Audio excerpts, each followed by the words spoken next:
Hello दोस्तों, good morning. आज हम लोग आप लोगों के साथ गुरुत्वाकर्षण का रिवीजन करने जा रहे हैं। तो गुरुत्वाकर्षण जो होता है, गुरुत्वाकर्षण एक कमजोर कमजोर क्षणिक मात्रिक बल होता है। यह ब्रह्मांड में प्रत्येक कण या प्रत्येक पिंड के बीच द्रव्यमान के कारण लगता है।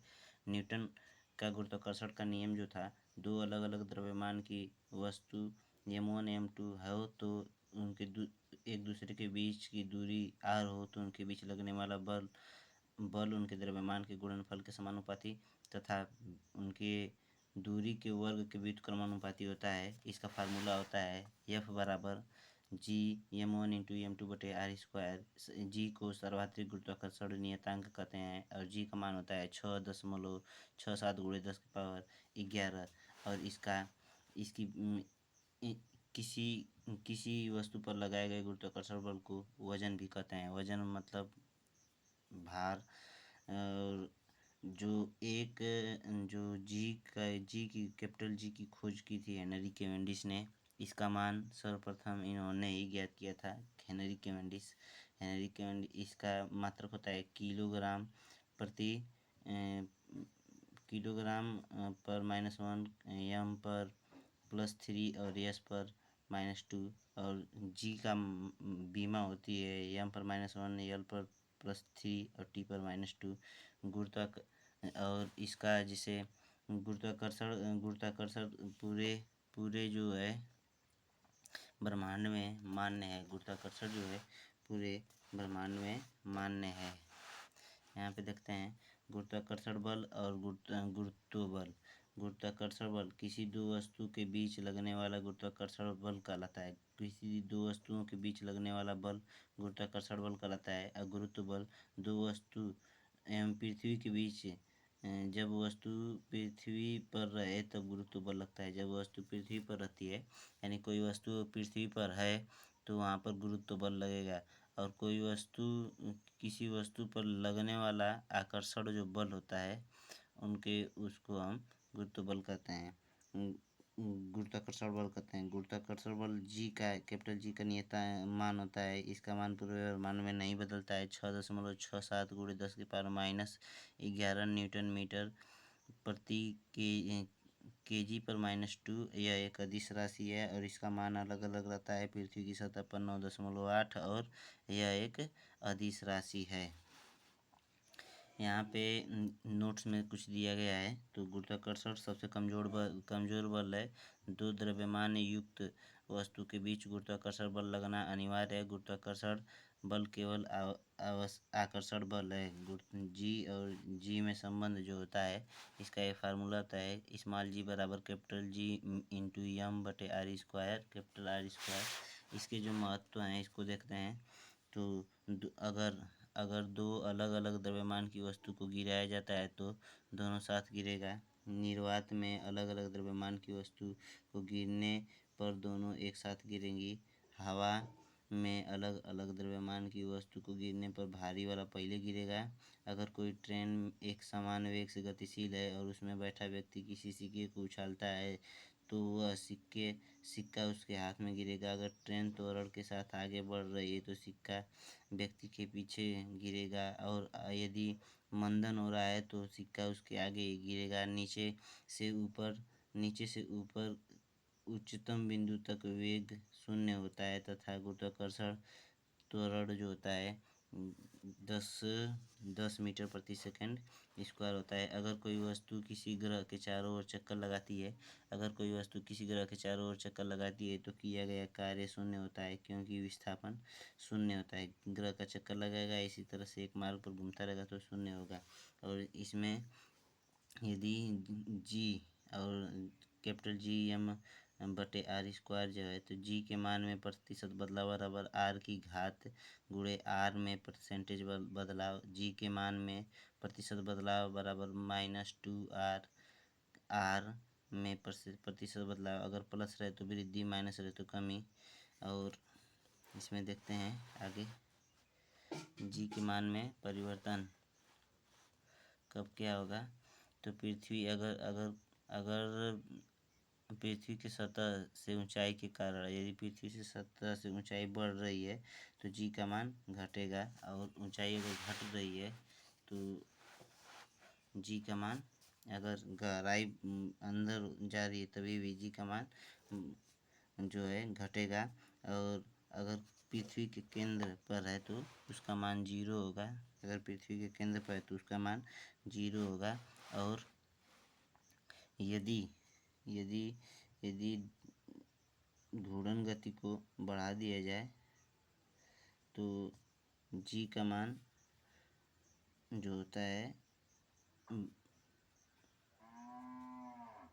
ध्रुवी यहाँ से है ध्रुव पर गुरुत्वीय त्वरण का मान विषुवत रेखा की तुलना में अधिक होता है। विषुवत रेखा पर ध्रुव पर जाने पर गुरुत्वीय त्वरण का मान बढ़ेगा। ध्रुव से विद्युत रेखा की ओर जाने पर गुरुत्वीय त्वरण का मान घटेगा। पृथ्वी की घूर्णन गति बढ़ा दें या घटा दें तो ध्रुव पर गुरुत्वीय त्वरण का मान नहीं बदलता है। और पृथ्वी की घूर्णन गति बढ़ने से विषुवत रेखा पर गुरुत्वीय त्वरण का मान घटता है। यानी पृथ्वी की गति बढ़ेगी तो गुरुत्वीय त्वरण का मान घट जाएगा और 17 गुनी अधिक कर दी जाएगी तो शून्य हो जाएगा। पृथ्वी की घूर्णन गति कम करने पर गुरुत्वीय त्वरण का मान विषुवत रेखा पर बढ़ जाता है। पृथ्वी की घूर्णन गति रोक देने पर ध्रुव और विषुवत रेखा पर गुरुत्वीय त्वरण समान हो जाएगा। गुरुत्वीय त्वरण के द्वारा किया गया कार्य ऊंचाई पर निर्भर करता है। गुरुत्वीय त्वरण जो है ये देखते हैं, इसका द्रव्यमान और भार में अंतर होता है। द्रव्यमान का मान पूरे ब्रह्मांड में नहीं बदलता है और यहाँ पे भार का मान अलग अलग हो जाता है। तो W बराबर mg, भार का मान अलग अलग जगह पर अलग अलग होता है क्योंकि जी का मान अलग अलग रहता है और अलग अलग होता है। इसका एसआई मात्रक होता है कि इसका द्रव्यमान का एसआई मात्रक केजी और इसका मात्रक होता है न्यूटन। द्रव्यमान एक अदिश राशि है, भार एक सदिश राशि है। चंद्रमा पर गुरुत्वीय त्वरण का मान होता है G/6 और मतलब पृथ्वी के गुरुत्वाकर्षण का 1/6वां भाग। द्रव्यमान अंतरिक्ष यान के अंदर निर्वात में किसी वस्तु पर भार जो होता है शून्य लगता है। तो इसके आगे और देखते हैं कुछ। ये पलायन वेग है। पलायन वेग या वह वेग है जिससे किसी वस्तु को फेंकने पर वह वस्तु वापस लौट कर नहीं आती है। अगर किसी ग्रह का द्रव्यमान m है और त्रिज्या r है तो पलायन वेग का मान जो होगा VE बराबर कड़ी में 2GR हो जाएगा। यहाँ पर जो है पलायन वेग से संबंधित कुछ तथ्य दिए गए हैं। पलायन वेग का मान फेंके जाने वाले वस्तु के द्रव्यमान पर निर्भर नहीं करता है और ना ही प्रेक्षण कोण पर निर्भर करता है। पृथ्वी पर पलायन वेग का मान 11.2 किलोमीटर प्रति सेकंड होता है। चंद्रमा पर 2.35 किलोमीटर प्रति सेकंड होता है। सूर्य पर 42 किलोमीटर प्रति सेकंड होता है। चंद्रमा पर उतरने वाले अंतरिक्ष यात्री अपने पीठ पर बोझा बांधकर उतरते हैं क्योंकि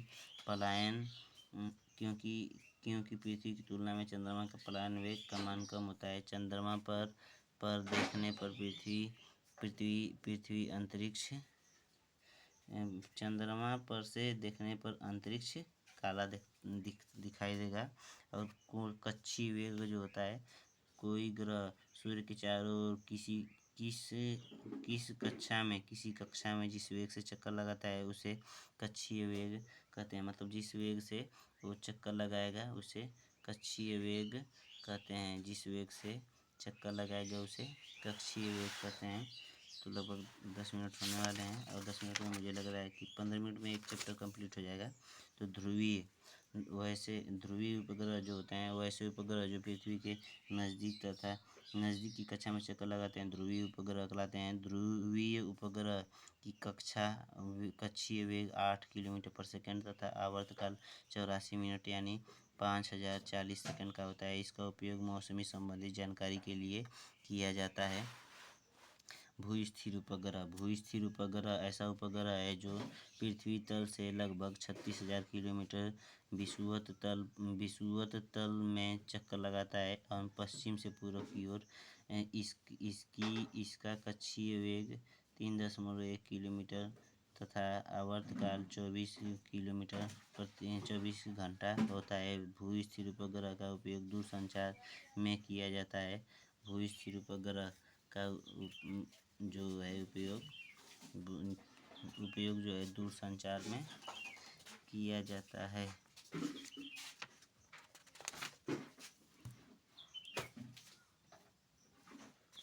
ग्रहों की गति का नियम जो है,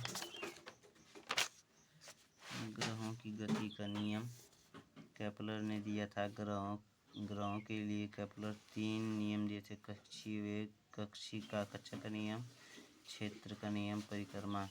कक्षा कोई भी ग्रह सूर्य के चारों ओर दीर्घवृत्ताकार कक्षा में चक्कर लगाती है और जिसका फोकस सूर्य होता है। क्षेत्र का नियम, कोई भी ग्रह अगर सूर्य के चारों ओर चक्कर लगाता है तो वह एक समान समय में समान क्षेत्रफल तय करता है। परिक्रमण काल, इस नियम के अनुसार परिक्रमण काल का वर्ग सूर्य के मध्य दूरी के घन के समानुपाती होता है, यानी t² समानुपाती r³। कोई भी ग्रह सूर्य के चारों ओर दीर्घवृत्ताकार कक्षा में चक्कर लगाता है। यह बात कोpernicus ने कही थी, लेकिन इस बात को सत्यापित किया था केपलर ने। द्रव्यमान केंद्र जो होता है वह केंद्र जहाँ पर कोई वस्तु संतुलन की अवस्था में रहती है उसे द्रव्यमान केंद्र कहते हैं। द्रव्यमान केंद्र वस्तु के अंदर भी होता है और बाहर भी होता है। कोई भी वस्तु दो जगह संतुलन में होती है, एक द्रव्यमान केंद्र पर, दूसरा आधार पर। अगर द्रव्यमान केंद्र आधार की ओर आ जाए तो वस्तु अधिक संतुलन में होगी। जैसे बूढ़ा व्यक्ति झुककर चलता है, पर्वत पर चढ़ने वाला व्यक्ति जो है झुककर चलता है, बोझा उठाने वाला व्यक्ति झुककर चलता है, ट्रक पर ओवरलोडिंग करना मना होता है द्रव्यमान केंद्र के कारण ही। सीढ़ी पर चढ़ने वाला व्यक्ति झुककर चलता है, पीसा की मीनार झुके होने के बावजूद भी संतुलन में है। बल आघूर्ण वह राशि जो किसी वस्तु को घूर्णन गति देता है, उसे बल आघूर्ण कहते हैं। बल आघूर्ण वह भौतिक राशि है जो किसी वस्तु के वृत्तीय गति में ला देती है। वह भौतिक राशि जो किसी वस्तु को रेखीय गति में ला दे उसे बल कहते हैं। बल आघूर्ण बराबर होता है बल गुणे बल बाहु, और इसका मात्रक टो होता है। इसको टो से प्रदर्शित करते हैं। टो इसका मात्रक जो होता है किलोग्राम मीटर स्क्वायर प्रति सेकंड स्क्वायर होता है। बल आघूर्ण की विमा होती है m l/+2 और t/-2, और बल आघूर्ण एक सदिश राशि है। बल बाहु का मान जितना अधिक होगा बल उतना ही लगने वाला बल उतना ही कम होगा। कुम्हार की चाक लकड़ी फंसाने का गड्ढा परिधि के पास होता है, जांता का हाथा परिधि के पास होता है। चापाकल का हैंडपंप लंप बनाया जाता है। खिड़की दरवाजे में लगने वाला हैंडल कब्जे से दूर लगाया जाता है।